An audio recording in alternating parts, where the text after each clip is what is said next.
Muy buenas tardes. Como director del Círculo de Bellas Artes es un placer para mí daros la bienvenida a este foro I+D+C, que no es un foro más, a pesar de que hemos hecho ya muchos en los últimos 4 años. Yo creo que este ya es el 13º, 14º. Creo que es el 13º, pero no lo digo porque da mala suerte, de una iniciativa que, como digo, surgió hace ya 4 años para intentar defender un concepto, si queréis, político, en el más amplio sentido de la palabra política, y es la idea de que la innovación, esa última I de la tríada I+D+I, que es una de las más importantes de nuestra economía y de nuestro mundo, no es solo digitalización y no es solo desarrollo tecnológico. La innovación es impensable sin la aportación de las humanidades, de las artes, del pensamiento, de todas esas disciplinas que a lo largo de la historia han contribuido a transformar las preguntas que nos hacemos, a cambiar nuestra manera de ver el mundo y a modificar los paradigmas dominantes en cada época. Con ese propósito, con la alianza y la complicidad de las 6 grandes universidades públicas de Madrid, de 5 embajadas, a la que se ha añadido recientemente una 6ª, que es la de Austria, con la ayuda de otras fundaciones, de muchas entidades públicas y privadas, hemos generado este consorcio I+D+C, a través del cual intentamos pensar, como digo, diferentes formas de innovación desde esa perspectiva artística y humanística. En el ámbito de la presidencia europea del Consejo, de la presidencia española del Consejo Europeo, desde la oficina de coordinación, aquí saludo a Belén Llera, en la clausura estará también Aurora Mejía, junto con el ministro de Asuntos Exteriores y nuestro presidente. Como digo, desde esa oficina de coordinación, pues recibimos la propuesta de adaptar el formato del I+D+C a las principales prioridades programáticas de la presidencia europea, a 3 grandes conceptos: sostenibilidad social, calidad democrática y transiciones socioecológicas, para pensarlas desde la óptica de las artes y las humanidades. ¿Qué tenían que decir disciplinas como la filosofía, la arquitectura, la música, el cine, sobre estos grandes temas de la presidencia europea? Y tengo que decir, todavía falta esta tarde, pero ha sido en general un éxito. En las sesiones de la mañana de todos estos foros, investigadores de diferentes universidades han compartido sus proyectos, pues sus principales líneas de investigación, buscando también líneas pues de sinergia y de cooperación con otros. Y por la tarde, en estos debates más públicos, lo que intentamos es problematizar algunas nociones que han estado aquí en el centro del debate, ¿no? Y desde luego esta mañana pues se ha hablado de toda la complejidad que reviste esa doble parte, tanto social como ecológica, que caracteriza las transiciones socioecológicas. Agradezco a todas las embajadas. Aquí tenemos presentes Portugal, Instituto Italiano de Cultura, Foro Cultural de Austria, pero también en todos estos foros han participado Francia, Alemania y Suiza. Estos son los 6 países que nos han ayudado a internacionalizar este foro europeo, gracias también a la oficina de coordinación y gracias a las 6 universidades participantes. Simplemente una palabra para decir que estos foros son muy importantes para el Círculo por la concepción de la cultura que tenemos en esta institución, que pronto se va a aproximar a los 100 años del edificio, ¿no? y prácticamente los 150 años de existencia. Y en esa institución, desde siempre, hemos concebido la cultura como una herramienta de transformación social, como una herramienta de cambio social y también, por lo tanto, de cambio político, como una herramienta encaminada hacia la consecución de una sociedad más igualitaria, más libre y más justa. Y, desde luego, hoy en día no se puede pensar la justicia si no se aborda también la cuestión socioecológica. Como decía esta mañana, al inaugurar también la parte de investigación y de presentación de proyectos del foro, no reparar en tiempos de negacionismo, ¿no? De terrible negacionismo climático, sobre todo defendido por algunas posiciones políticas, ignorar la dimensión socioecológica de nuestra sociedad y la terrible emergencia climática que atravesamos, ignorarlo supone cometer una doble injusticia. Una injusticia a nivel espacial, porque supone una falta de solidaridad con esas zonas del mundo que están más afectadas por la emergencia climática y que, de hecho, probablemente en los próximos años, si no hacemos nada para cambiarlo, serán lugares tan invivibles que pues llegaremos a un colapso seguramente a nivel mundial, pero también supone cometer una injusticia en el tiempo hacia las nuevas generaciones con las que tenemos una responsabilidad y una deuda que desatendemos si seguimos con este modo de vida y, sobre todo, no generamos una conciencia ecológica en la población.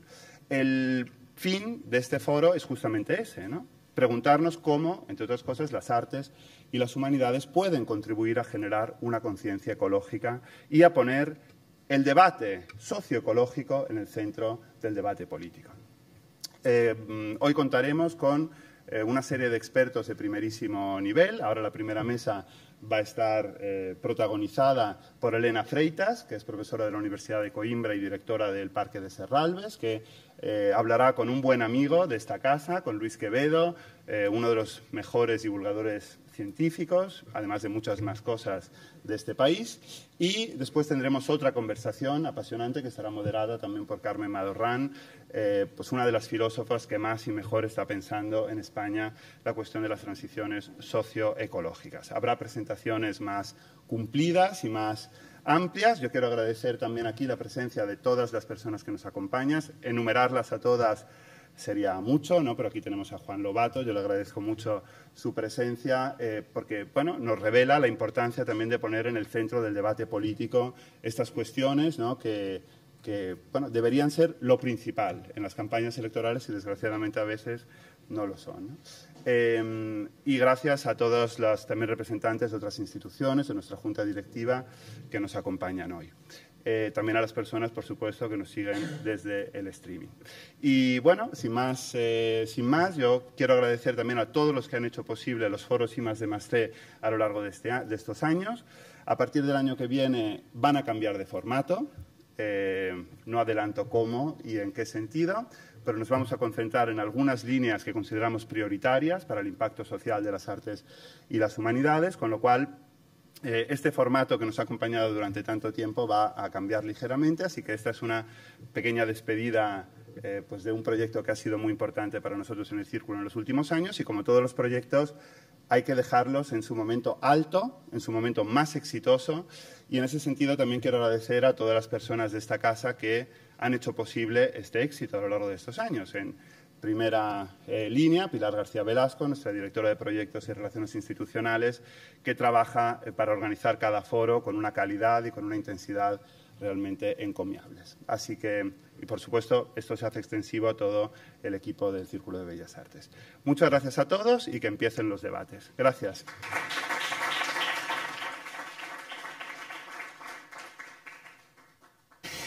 Bueno, muy buenas tardes. Valerio, muchísimas gracias y a todo el equipo del Círculo por esta invitación. Para mí es un lujo poder compartir con Elena Freitas.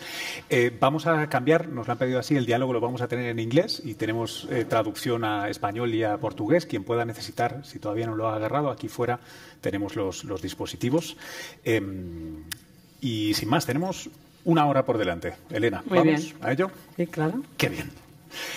Elena, ¿por qué no comenzamos con la naturaleza? ¿Te parece bien? Creo que puede ser el concepto pivotal en esta tarde. Aquí, dentro de estas sociedades urbanas occidentales, estamos aquí en medio de Madrid, que es una ciudad verde a su manera, pero es una ciudad, sin embargo. Y sería, bueno, es sorprendente, ¿no? Sería sorprendente que la mayoría de nosotros, si es que no todos, no tengamos una comprensión clara de lo que hace la naturaleza por nosotros, incluso aquí en el centro de la ciudad. ¿Nos puedes ayudar un poco? ¿Cuáles son los servicios de la naturaleza para los ciudadanos? Bueno, para empezar, muchas gracias por la invitación. Es un gusto para mí estar aquí en Madrid con nosotros. Bueno, la sección será en inglés, pero de todas maneras, las buenas venidas sería siempre algo que me gustaría deciros a todos y muchas gracias. Y también por el tema, que es un tema muchísimo importante, la conexión entre las humanidades y las ciencias. Me parece muy bien. Muchas gracias también por eso. Okay, your question is really Bueno, tu pregunta realmente es absolutamente pertinente, es importantísima. Claro que sí, tenemos la naturaleza en las ciudades, pero vamos a ver, primero, los humanos hemos escogido vivir en la ciudad. Preferimos vivir en la ciudad. Y la mayor parte de nosotras, yo diría que el 70% de la población del mundo vive en zona urbana, en las ciudades, porque ha sido nuestra elección. Y si tenemos que aprender a vivir de una manera sana en las ciudades, tenemos que aprender también tenemos que aprender a vivir también y a aprovechar los recursos que nos proporciona la naturaleza. De hecho, no sabemos exactamente qué es lo que nos da la naturaleza, pero sí tenemos una idea de que necesitamos a la naturaleza en cierto sentido. Y sí, mantenemos la naturaleza en la ciudad, pero ¿realmente es así? ¿Realmente tenemos la naturaleza en la ciudad y lo afrontamos como si fuera naturaleza? Porque sí, tenemos árboles, tenemos parques, tenemos estanques y nos gusta disfrutarlos, pero cuando queremos naturaleza,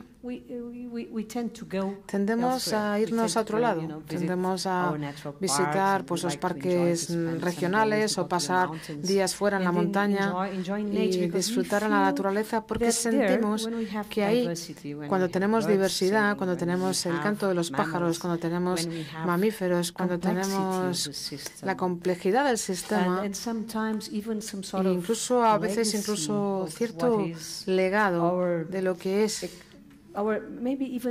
quizá de lo que es nuestro recuerdo, nuestra memoria biológica, ¿no? De lo que es para nosotros estar o ser naturaleza. Esta es una conexión diferente, conectamos de una manera diferente cuando estamos ahí, comparado con la naturaleza que vemos y que sentimos en las ciudades. Es diferente.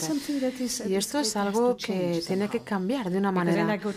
Y luego voy a ir a tu pregunta, pero simplemente porque ni siquiera pensamos que la mayor parte de nuestros árboles en la ciudad, en las ciudades, están enfermos. La mayor parte de ellos están enfermos. Quizá la mitad de ellos están enfermos porque están sufriendo, porque no nos importa. Los tenemos porque alguien decidió dentro del ayuntamiento o por algún tipo de presión por parte de la población o del vecindario, se decidió que tenemos que tener árboles porque necesitamos oxígeno. Esto es algo muy básico. Todos sabemos que necesitamos árboles para que nos proporcionen oxígeno, para tener una buena calidad del aire. Y cada vez más también sabemos que necesitamos los árboles para mantener el dióxido de carbono, ¿no? Porque a raya, porque las plantas tienen también este papel, ¿no? Y lo entendemos, pero quizá eso es todo lo lejos que llegamos, pero no nos damos cuenta de que la mayor parte de los árboles en las ciudades están enfermando, porque al mismo tiempo la atmósfera que tienen no es la mejor. Tenemos mucha contaminación en el aire y entonces también sufren. Sufren porque son seres y esto es algo que tiene que cambiar porque cuando estamos ahí en las ciudades, no tendemos a pensar en la naturaleza como si fuera de verdad otro ser.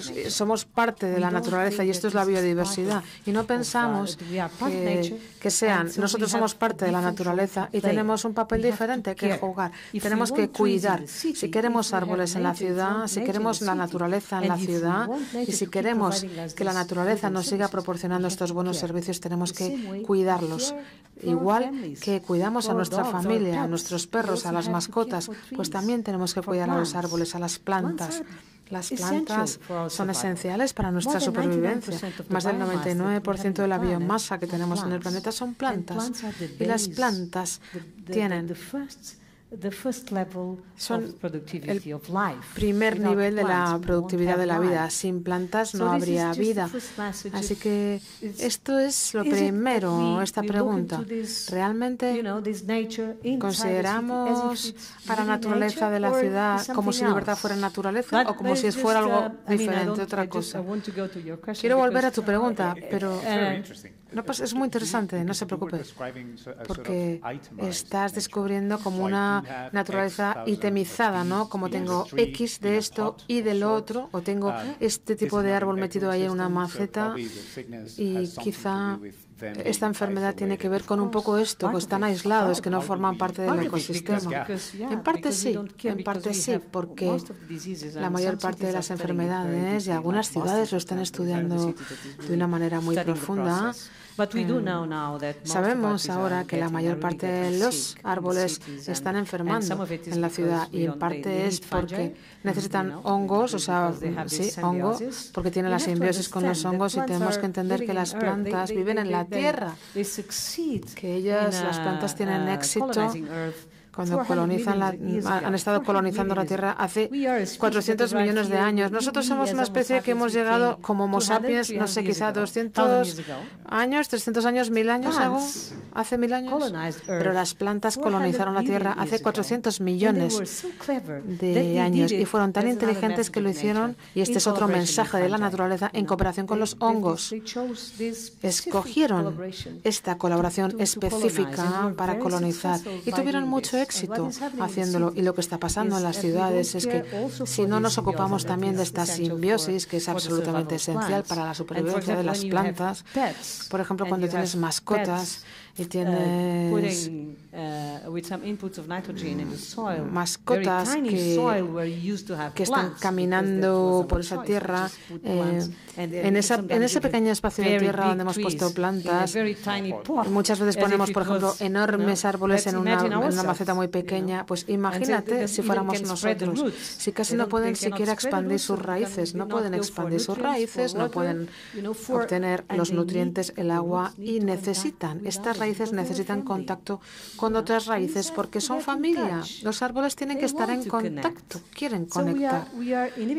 Estamos inhibiéndoles esa conexión y al mismo tiempo lo que ponemos en la tierra con mucha frecuencia es nitrógeno, y el nitrógeno va a generar un desequilibrio en las necesidades que tienen las plantas y también en la combinación con los hongos. Y estas son algunas de las razones por las que estamos teniendo estas enfermedades que se están expandiendo en estas plantas de la ciudad. Y esto va a ser crítico para nosotros en muchos otros aspectos, porque lo que está pasando es que nuestras ciudades, al convertirse como corredores, como expansores, transmisores de esta enfermedad, porque estas enfermedades, virus, bacterias, se van a expandir y van a contaminar, por ejemplo, los cultivos. Y los cultivos necesitamos los cultivos, son parte del ecosistema, y esto es lo que está pasando. Y entonces está generando un desequilibrio en naturaleza muy grande, y parte de esto, bueno, perdona porque me estoy, yo normalmente hablo mucho, y menos mal que no estoy hablando portugués porque sería un desastre de rapidez, pero sí que tenemos un problema, y es que tendríamos que considerar esta idea que estamos hablando, que tenemos la naturaleza en las ciudades, pero es el tipo de naturaleza que realmente nos está dando la percepción de pertenencia, de protección, de necesidad, incluso de darnos cuenta que estos seres nos están dando muchísimos servicios, como has dicho. Si das un paseo de 20 minutos, podemos ir al Retiro. Es un gran parque. ¿Está más cerca de la naturaleza que los árboles de la Gran Vía, por ejemplo? ¿O esos árboles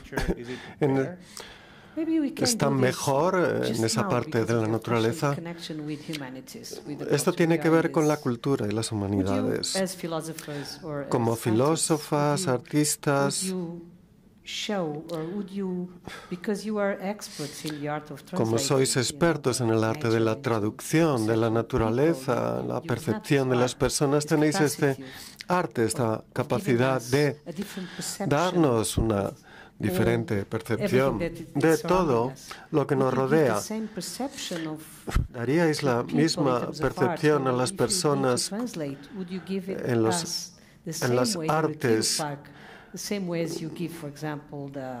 Una traducción del Retiro de la misma manera que las montañas y los hermosos parques que hay en España. Probablemente no, porque os dais cuenta que el Parque del Retiro sí es importante tener esos parques en las ciudades, una área fantástica que puedes disfrutar con la familia, los niños. Puedes darte un paseo, disfrutar, correr. y proporciona algunos servicios. Necesitamos estos espacios en las ciudades porque necesitas el ciclo de carbono, el ciclo del agua, de bioquímicos. Pero diría que probablemente es más fácil conectar con la naturaleza, pero a pesar de ello creo que hay componentes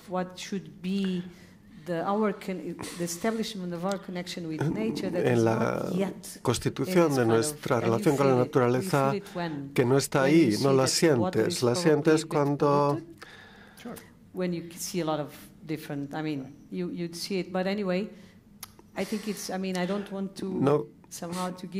no quiero dar la impresión de que no necesitamos estos parques, esta naturaleza.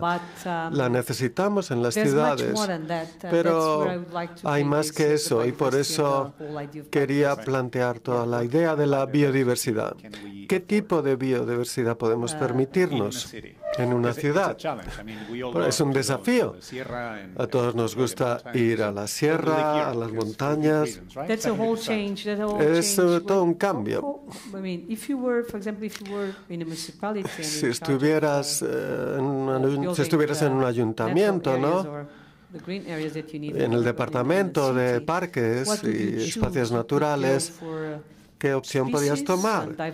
Puedes optar por la diversidad de especies, de plantas, pero también, y esto es lo que tenemos que aprender en la nueva ciudad, tiene que traer otras funciones de la naturaleza que son importantes para nosotros y proteger la biodiversidad. Y las ciudades son nuestra opción, así que tenemos que aprender a traer la naturaleza en la ciudad y cómo funcionar y darnos buenos servicios que necesitamos, y eso es el desafío que tenemos para el futuro. No solo se trata de traer árboles, pájaros, sino también la biodiversidad que tenemos que seleccionar para el futuro. Por ejemplo, plantas que también proporcionan alimento a los insectos polinizadores. Por ejemplo, también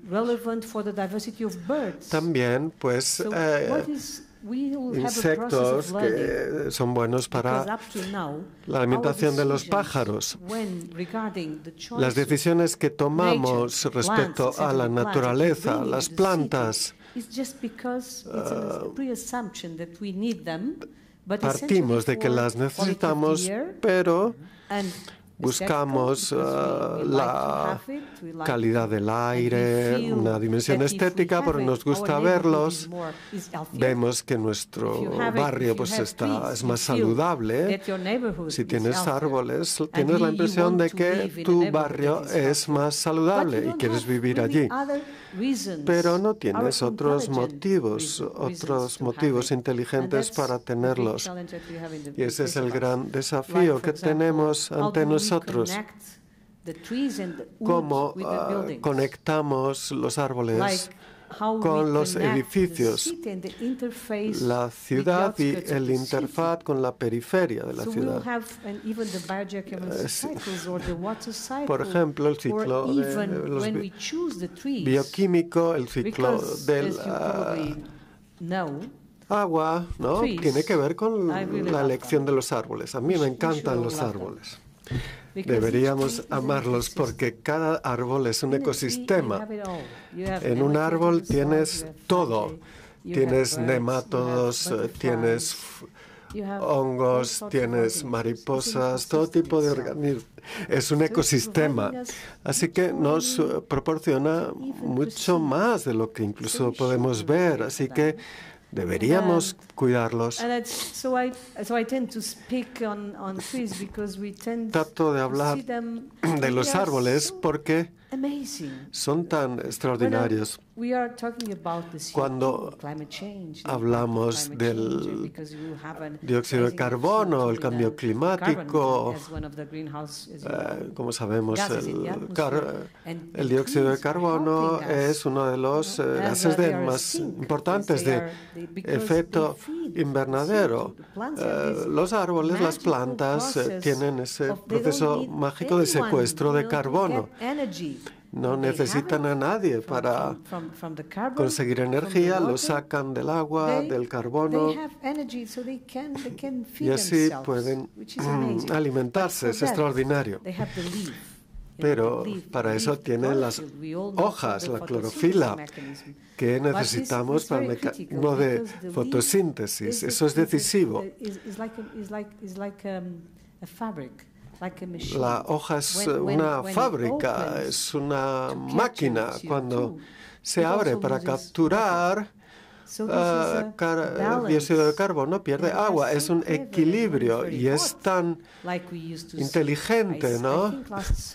Creo que el verano pasado a todos nos impresionó que había muchas hojas en el suelo, como si ya fuera el otoño, ¿no? Y era julio, ¿no? Y estábamos sorprendidos. Porque son inteligentes. Y en vez de perder agua, decidieron detener la captura de carbono, que significa, y decidieron dejar de alimentarse, prefirieron ayunar durante un tiempo, porque si hubieran mantenido abiertas sus hojas, habrían perdido agua. Entonces el equilibrio se hubiera perdido. Fue una elección. Imaginad lo que va a ser el futuro. Y es un nexo con lo que vas a decir ahora. Me estoy perdiendo. Lo siento. Los bienes y servicios que necesitamos. Sé que estás describiendo el futuro próximo, esperemos, donde tendremos una diferente relación con la naturaleza. Sí, así es. Vamos a dividir esto en dos preguntas, el cómo y el por qué. ¿Cómo técnicamente podemos transformar una ciudad, que es algo que es lento y cuesta mucho dinero y recursos? ¿Cómo transformamos económicamente de la mejor manera nuestras ciudades hacia ese futuro que imaginas? Y también por qué. ¿Cómo podemos, cómo podemos convencer a la gente para emprender esa transformación? Porque lleva tiempo y dinero. Y creo que ahí las humanidades tienen un papel, es mi opinión, no sé lo que piensa el público. Lo que digo es que todo el mundo tiene que estar implicado cuando hay estos costes en tiempo y dinero, pero durante muchos años, durante un par de décadas, hemos hablado de transiciones, de preocuparse por la ecología, en términos, si quieres, muy religiosos, es el final del mundo y tenemos que ser justos y correctos. Ahí no hay mucha acción, muchas cosas que yo pueda hacer como ciudadano. ¿Cómo piensas que podemos implicar a las personas para que asumen esos objetivos y técnicamente transformar las ciudades? Por supuesto, es la cuestión más importante. Todo el mundo se da cuenta, aunque no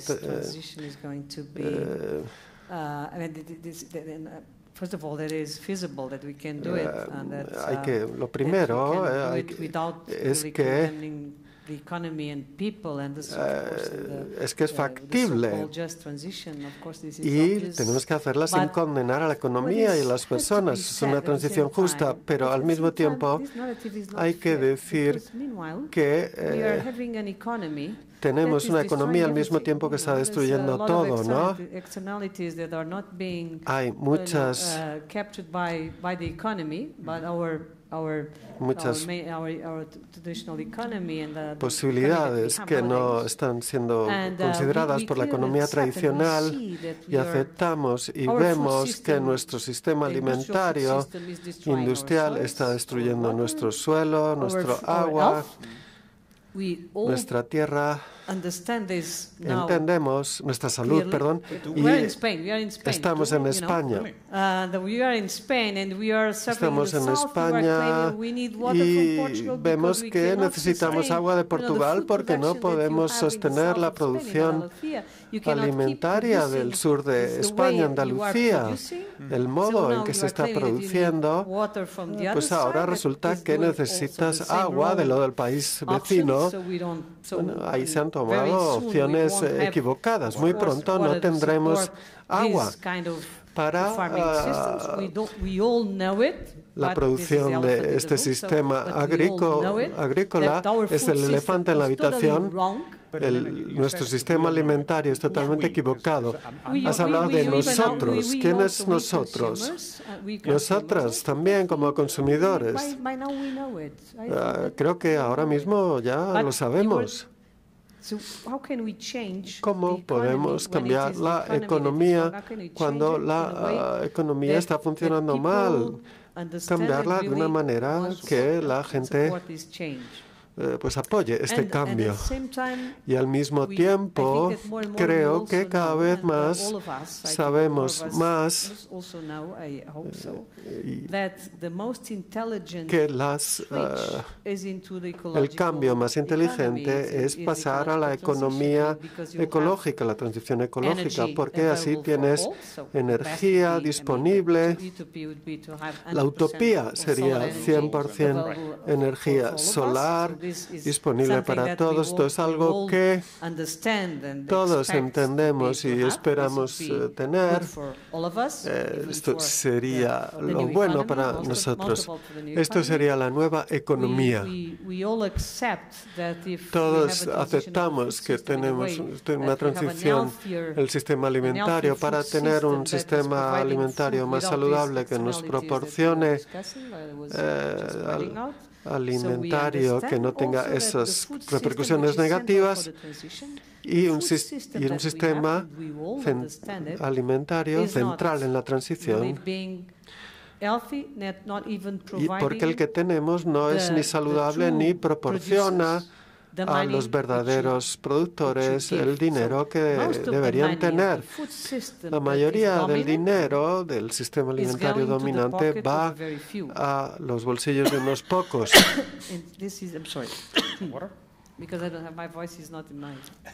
No tengo la voz muy bien. Elena, let me. So maybe I just just one thing. Solo una cosa. This is late 2023. Estamos acabando 2023.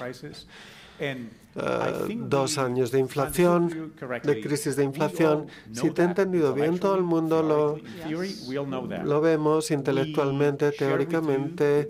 Compartimos contigo el deseo de ese.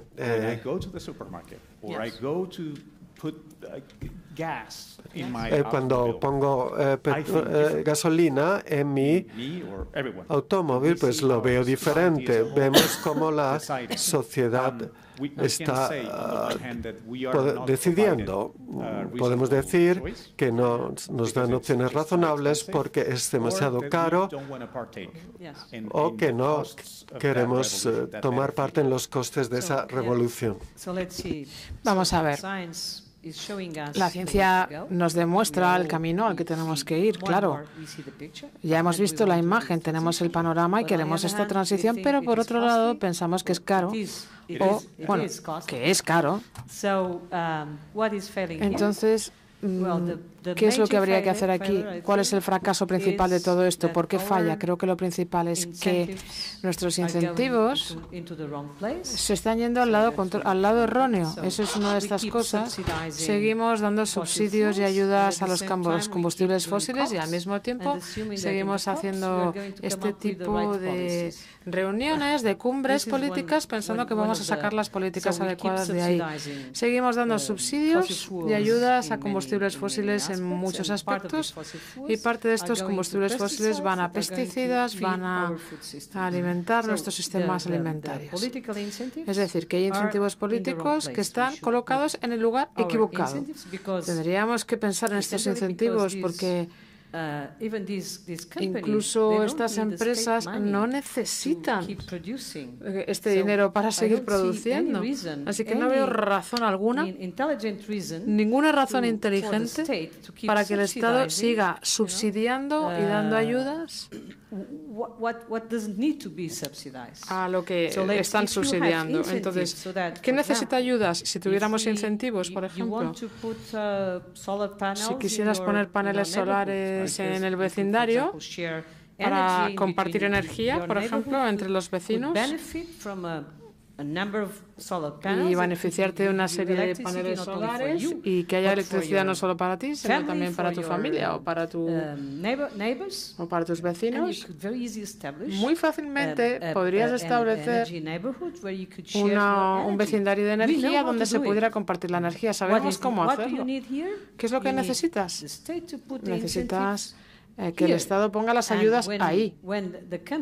Y cuando las empresas, si tienen el poder de seguir centralizando la energía y de quedarse con todos los beneficios de esta transición, pues aquí no vamos a ningún sitio. Porque los incentivos tienen que ir al lugar adecuado. Y lo mismo para los sistemas de agricultura o sistemas de cultivos. Estamos viendo ya lo que pasa en las políticas europeas, que tenemos que cambiar también los incentivos de la política agraria, porque necesitamos otros sistemas de cultivo y no hay razón por la que no estemos apoyando los sistemas familiares de cultivo que tenemos en zonas rurales, por ejemplo. ¿Por qué no lo estamos apoyando en la zona ibérica? ¿Por qué? ¡Qué estupidez! Mientras tanto, seguimos discutiendo lo que llamamos la España vaciada, ¿no? Nosotros lo llamamos de otra manera y vosotros lo llamáis así, porque no somos listos, porque no mantenemos la economía frágil que tenemos en estas zonas. Entonces, lo que está pasando es en el COP28, por ejemplo. Tienes ahí un debate muy potente y a mí no me gusta enfocar los debates solamente en Europa y en las sociedades occidentales, porque el mundo es mucho más grande que esto, claro, por supuesto. Estamos discutiendo simplemente una cuestión de justicia en este mundo pequeñito, pero es que esto va mucho más allá que esto. Y tendríamos que pensar en cómo hacer estas iniciativas para el mundo, para hacer la transición. Pero claro, esto quizás será otro debate, no sé si tenemos tiempo para ello. Pero lo que está pasando en este COP28, en esta cumbre, en relación con las ayudas e incentivos, si al final el resultado de la COP28 o si uno de los resultados de estas cumbres es simplemente apoyar a las energías renovables en todas partes del mundo y si realmente pudiéramos ser capaces de tener esta forma honesta y transparente de financiar, que estos fondos estuvieran disponibles realmente para otras economías, para mantener las economías más frágiles, para que puedan acceder a estos fondos y tengan la oportunidad de hacer la transición con nosotros, pues eso sería un resultado fantástico, sería el tipo de incentivo que tendríamos que empezar a apoyar, porque si no, no va a ser posible, claro que no. Así que estoy de acuerdo cuando dices que, bueno, que esto va a ser caro, pero podemos decirlo y de nuevo, esta narrativa de que es caro, esta narrativa de que esto se va a ver cuando vayamos al supermercado, que no lo podemos afrontar, eso es porque aceptamos la narrativa, aceptamos que nos están vendiendo bienes y productos que realmente no incluyen el verdadero precio de las cosas. Es decir, ¿sería posible el funcionar de esta manera? ¿Sería posible el continuar produciendo de una manera que vemos que está destrozando nuestro suelo o nuestra fuente de agua. ¿Es posible? ¿Es posible seguir así? Esto no va a ser posible. Elena, pero es que, claro, perdona si te interrumpo en tu turno, porque además es tu opinión, pero si cambiamos la línea de base, ¿es obviamente posible? Claro que sí, porque las personas bastante, bueno, ven realmente el cambio, ¿no? Pero es muy difícil para un ciudadano medio que se dé cuenta de la magnitud de lo que tú estás diciendo. Y tú sabes probablemente más que mucha gente, pero como ciudadana es muy difícil ver estas cosas, verlas en acción. Bueno, hay buenas señales, porque tú al principio me has dicho cómo planificarías una ciudad. Bueno, pues es muy interesante lo que pasa también en España. Tenemos una serie de ciudades que se han unido a esta misión del cambio climático, y algunas de estas iniciativas son esencialmente tener la idea de planear una ciudad como parte del proceso de la transición climática, es decir, tener diferentes proyectos, ¿no? Desde la naturaleza o energías renovables, incluso el sistema alimentario o soluciones basadas en la naturaleza, y cómo aumentar la capacidad de la ciudad en este sentido. Esta manera de planear, de urbanizar, porque el tema de diseñar una ciudad que se convierta en algo resiliente al clima es una opción muy inteligente. Es una manera de preparar este diseño de la ciudad para que sea relevante para la biodiversidad y también para apoyar el cambio, incluso dentro de la comunidad, porque todos estos programas van a estar en esa dirección. Pero como estamos en un entorno, en un lugar donde creo que, bueno, que incluso el diseño de estas ciudades, cuando las diseñamos pensando en el cambio climático, tenemos que incluir a las personas, tienes que hacer que las personas sean parte de este proceso de cambio. Y ahí es donde pienso yo que la cultura y las artes, las humanidades, las ciencias sociales en general pueden ser muy útiles, porque nos pueden mostrar, bueno, de hecho, nos pueden ayudar, y uno de los aspectos más fundamentales de estas ciencias es que nos pueden mostrar cómo podría ser el mundo si estuviéramos todos implicados en este proceso de cambio. Porque todos entendemos ahora que tenemos que ir a otra parte, que a lo mejor puede ser una utopía, de acuerdo, pero nos está mostrando un poco el camino hacia dónde ir. Y esta transición ecológica significa que queremos vivir en armonía con el planeta, entre nosotros, estar con la naturaleza y llevar nuestra naturaleza humana a la vida de nuevo, volver a la naturaleza, porque realmente es la naturaleza la que nos ayuda a acercarnos a nuestros sentimientos humanos y a nuestra esencia de ser humano, de seres humanos. Y ahí es donde yo creo que la cultura y las humanidades pueden ser verdaderamente útil, porque sin estas ciencias no vamos a lograrlo, porque las ciencias naturales nos pueden dar formas técnicas, innovación, claro que lo necesitamos, innovación, ciencia, tecnología para progresar, claro que sí, nos pueden dar los modelos, los datos, nos pueden ayudar a este pensamiento problemático, a este pensamiento ecológico, pero si no involucramos a las comunidades y a la gente, creo que no vamos a poder cambiar la causa, y tenemos que entender que con esta transición también es un proceso que es mucho más interno, que es también la regeneración, que no se trata de que tengamos que hacer una regeneración de los suelos, del agua, de los ríos, de las montañas, porque hayamos estado destruyéndolo todos los días. La cantidad de naturaleza que destruimos cada día es doloroso. ¿Qué estamos haciendo? Lo que estamos haciendo es un desastre. Entonces tenemos que regenerar todo esto. Este es el futuro. El futuro es la agenda regenerativa. Y es nuestra agenda también como seres humanos. Y este es el mensaje más potente por parte de la naturaleza, porque en la naturaleza te das cuenta que en la naturaleza nada existe solo. Y nosotros somos parte de la naturaleza.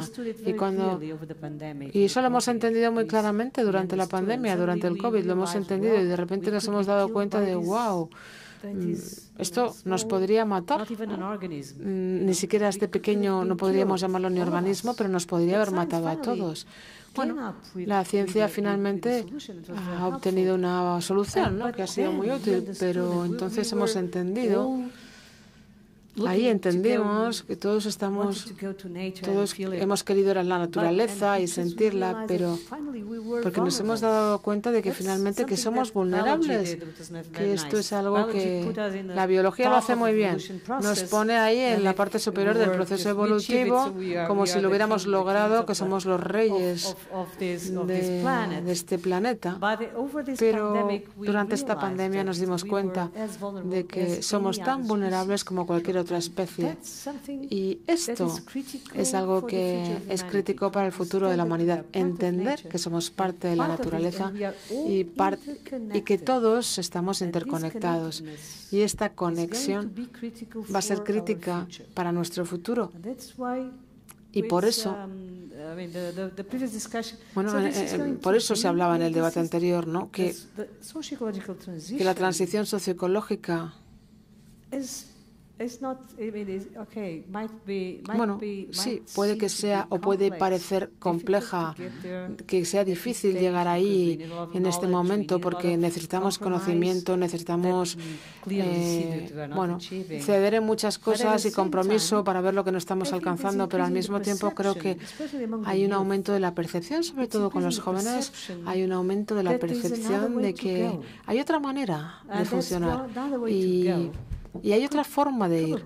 Y esta otra forma probablemente nos haga mucho más felices de lo que somos con este tipo de economía que tenemos. Y claramente las políticas y este tipo de economía son un problema. Pues si me permites te voy a hacer una pregunta porque tú has hablado un poco de este ejemplo de analogía con la pandemia del COVID-19. Yo no sé si tú eres una aficionada a la magia, pero bueno, ya sabes que los magos tienen que tener muy claro el tema del tiempo, ¿no? Y tienen que hacerlo muy tiempo, porque pueden hacer que no te des cuenta en tu atención, porque hacen las cosas o muy rápido o muy lento. Y cuando van muy lento, tú no lo ves pasar, eso te hacen los magos. O sea, ellos son dueños del arte de manejar el tiempo, ¿no?, con los trucos. La pandemia ha estado ahí justo en el tiempo, en la velocidad justa, ¿no? Porque si fuera un asteroide nos morimos. No tenemos la capacidad para reaccionar políticamente ni científicamente. Y si es una pandemia está bien, porque ha llevado casi 6 meses el darnos cuenta de que algo estaba pasando y 1 año y medio el terminar con ello, que ha sido increíble, por cierto, teniendo en cuenta los estándares humanos. Pero, y ese es el tema, el cambio climático es dolorosamente lento, es tan lento que me recuerda a la buena magia. Es que no podemos prestarle tanta atención con el tiempo al cambio climático por la forma en la que es. Es un problema que es como no humano y esto hace que las cosas sean súper difíciles.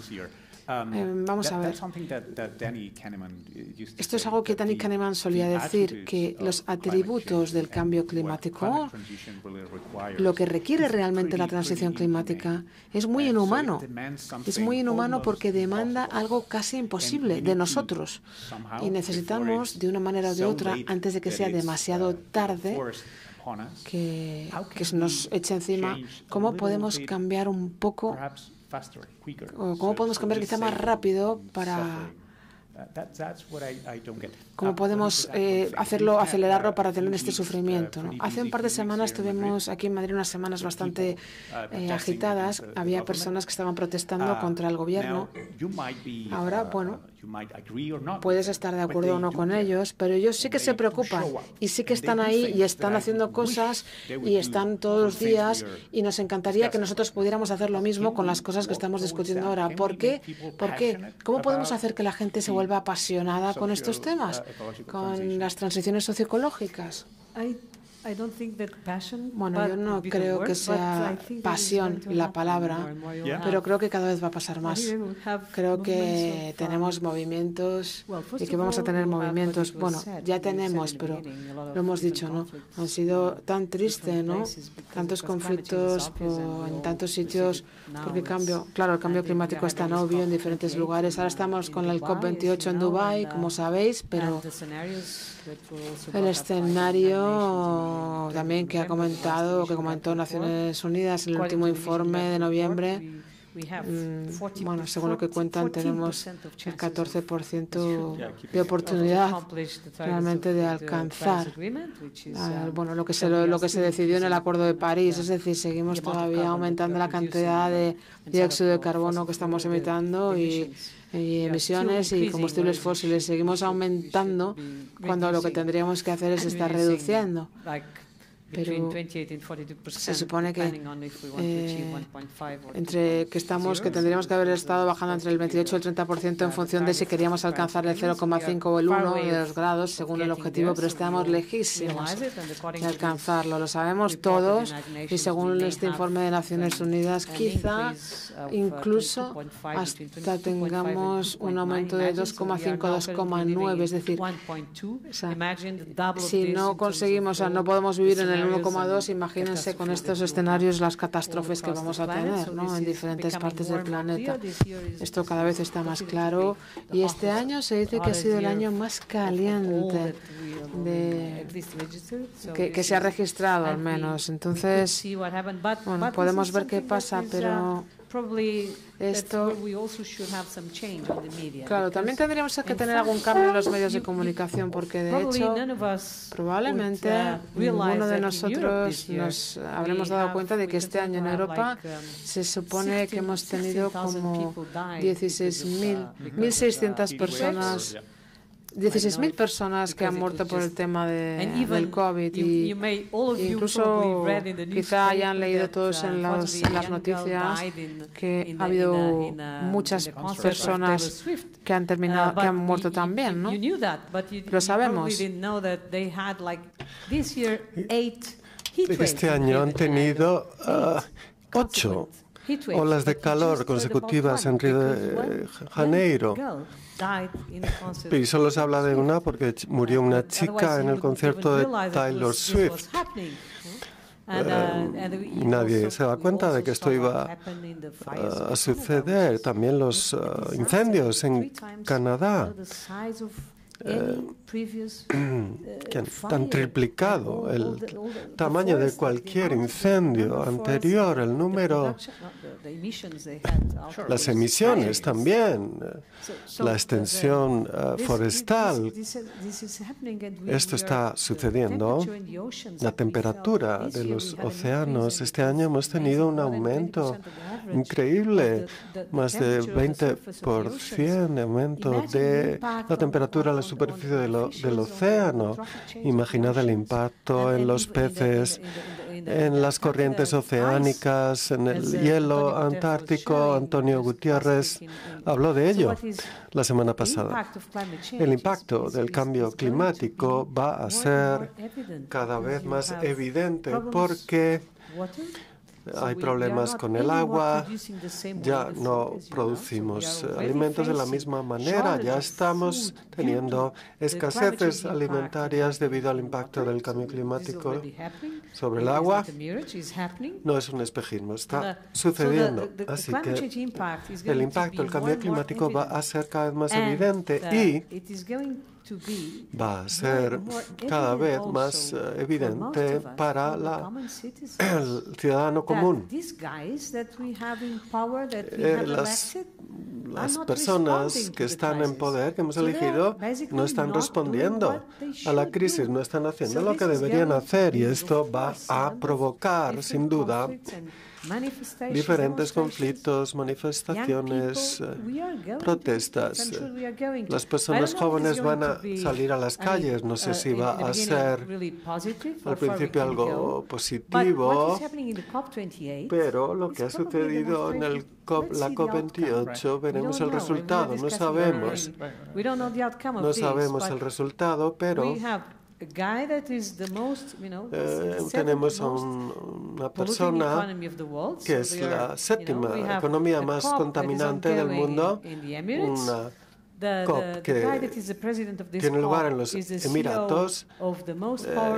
El presidente de esa conferencia es el consejero delegado de la industria más importante de los Emiratos. Decidió ir a asumir ese cometido y al mismo tiempo hay un rumor no confirmado. Hay algunos negocios detrás de bastidores sobre renovables, etcétera.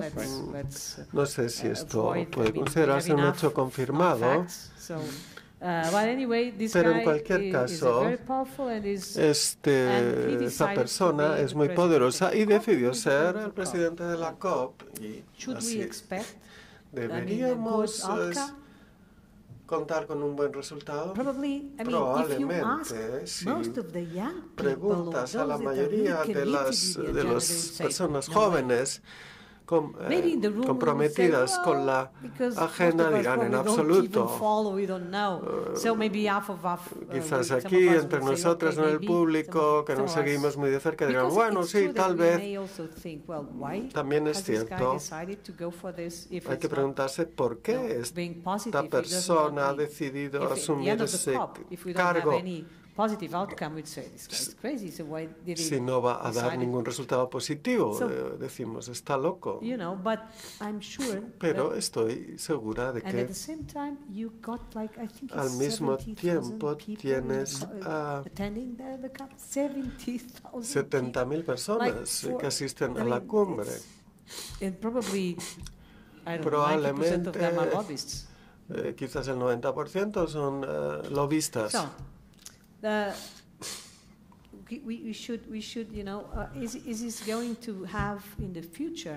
Es que esto va a tener algún resultado en el futuro. La mayoría, pues pensaremos, no, esto es algo cínico, es hipócrita. Pero vamos a apoyarlo si estos son los resultados y no vemos nada que surja de ello. ¿Hasta qué punto vamos a seguir apoyando esto en el futuro? Creo que esto no va a ser un proceso pacífico. Así que si no aportamos soluciones, pienso que la sociedad saldrá a protestar. También recordaba, hace tiempo vi para un documental, fui a la península del Yucatán, en México. Se dice que se colapsó la civilización porque tuvieron hasta 8 años de sequía. Lo que sucede en grupos humanos es que cuando pones al límite las variables naturales, pues suele generarse pues conflictos entre grupos humanos, ¿no? Guerra, etcétera. Es mejor echar la culpa al otro. Entonces hay que plantearse, es mejor que las personas que encabezan las corporaciones petroleras deben venir a la COP o hay que luchar contra ellos. Si estamos hoy aquí, estamos aquí en esta sala es porque tenemos fertilizantes artificiales, ¿no?, para fijar el nitrógeno, ¿no? Aunque es muy contaminante este proceso, pero nos mantiene vivos. Y entonces las soluciones técnicas a muchos de los desafíos que tenemos.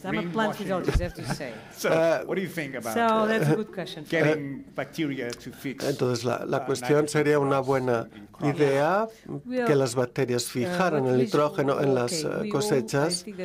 Bueno, creo que yo soy una etóloga de las plantas, así que es una buena pregunta.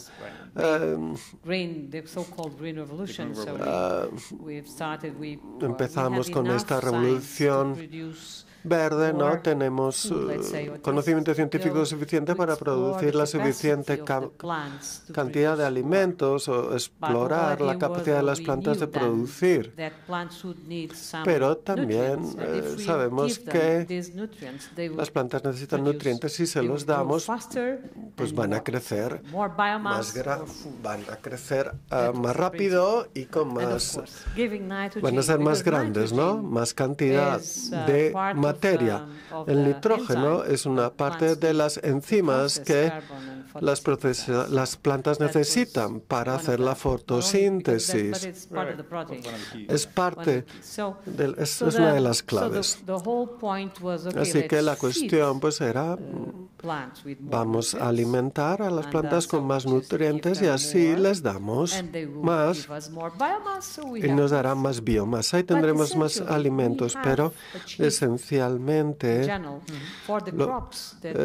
para las cosechas hemos conseguido, con las cosechas,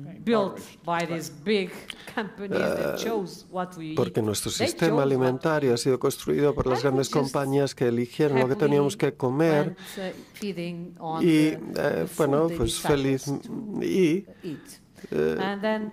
proporcionan la comida que decidieron que había que producir. Entonces, pues, las cosechas las alimentamos con fertilizantes, crece más biomasa y las venden. Pero la locura es separar la concepción de la producción. Los consumidores van al supermercado, compran, y les da igual de dónde viene. Perú, Argentina, también el coste no les importa. Si se pagó bien a los agricultores, ¿qué más da? Durante décadas no nos ha importado, pero ahora nos damos cuenta de que el sistema alimentario es decisivo porque queremos vivir más y la ciencia nos permite vivir más y más sanos, por supuesto. Y si vamos a vivir más tiempo y más sanos, tenemos que mirar lo que comemos.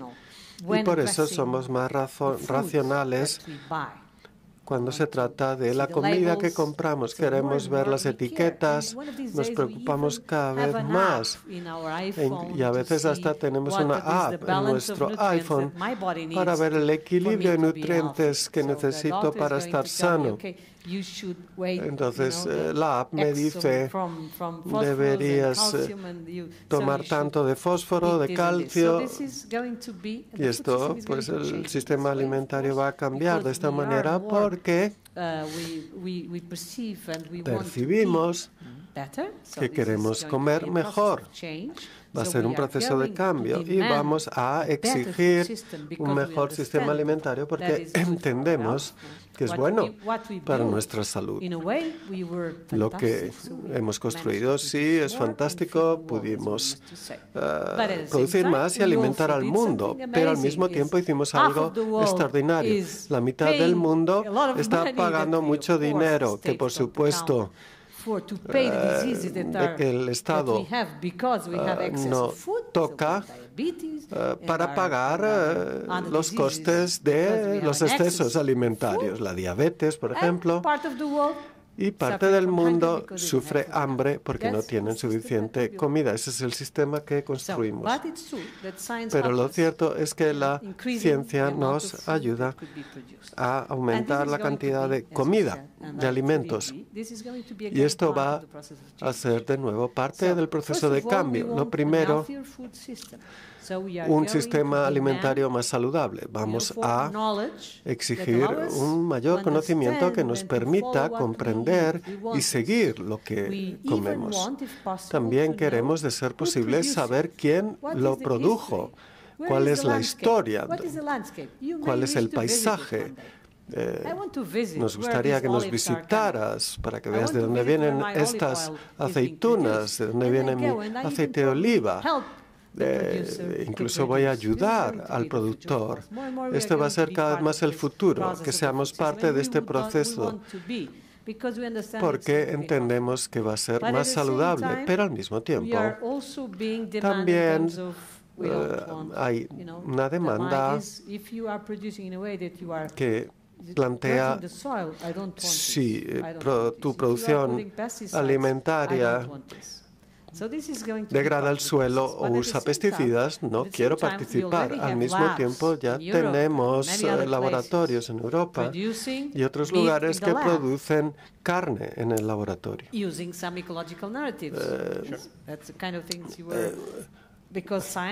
Utilizando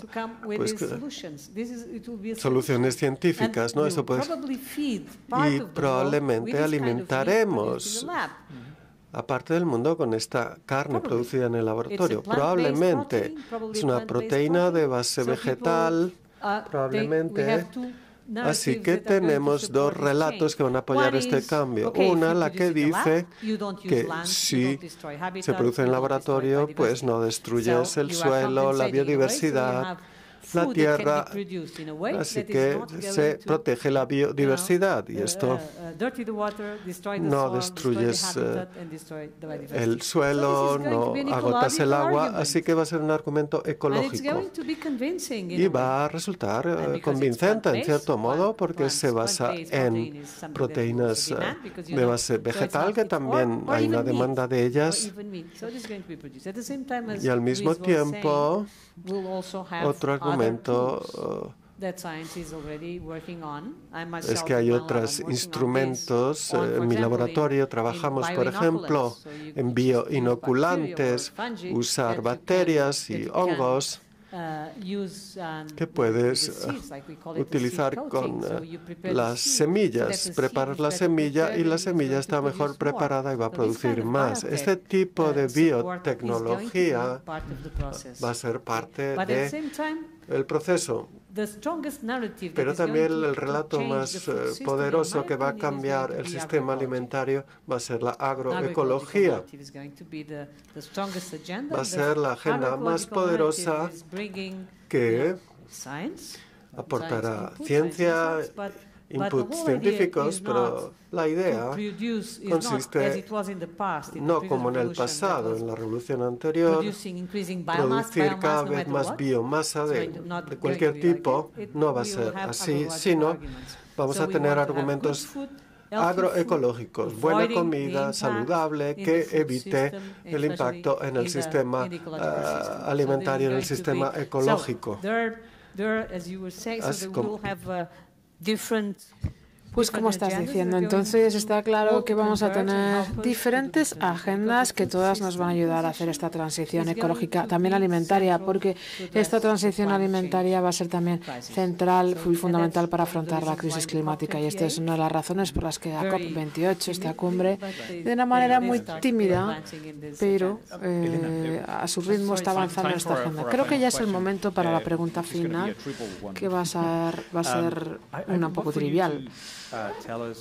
Nos encantaría que nos contaras acerca de qué piensas que nosotros o yo puedo hacer como ciudadanos, políticos, políticas o también los académicos. ¿Qué crees tú que estas tres categorías de personas pueden hacer, por lo menos en este momento, algo? Bueno, deberíamos incluir a todos los ciudadanos y también en el centro tendríamos que tener a ciudadanas comprometidas. Y en mi opinión, ciudadano comprometido significa que tenemos que entender y percibirnos como parte de, como he dicho ya, parte de la naturaleza. Deberíamos respetar la naturaleza lo máximo posible, en la medida de lo posible, y al mismo tiempo deberíamos comprometernos entre nosotros, de manera que, bueno, somos parte de comunidades, somos parte de familias, somos parte del mundo. Así que en cualquier medida, en cualquier conexión, en cualquier tipo de participación o proceso, creo que deberíamos tener cada vez más presente este pensamiento ecológico, de que somos parte, que esto forme parte de nuestra manera de pensar, de nuestra vida diaria, nuestra vida familiar, nuestra vida comunitaria y también en el futuro. Así que este compromiso es esencial, es crítico. Puede que haya personas que vayan a manifestaciones, está muy bien, es fantástico. Otros quizá trabajaremos en la parte más académica, pero yo lo que siento, mi pensamiento, mi sensación más positiva es que incluso en estos entornos interdisciplinarios, que a mí me parecen fantásticos, cada vez veo más que convergemos, incluso en las ciencias, filosofía, psicología, mis colegas de física, de química, de diferentes campos, todos convergemos, incluso cuando hacemos o seguimos nuestro propio plan, todos convergemos en esta comprensión de que necesitamos generar una sociedad que viva en armonía con la naturaleza y tenemos que ser seres planetarios, en cierto sentido, y seres comprometidos planetarios. Esperemos que sí. Elena, muchísimas gracias por tu tiempo.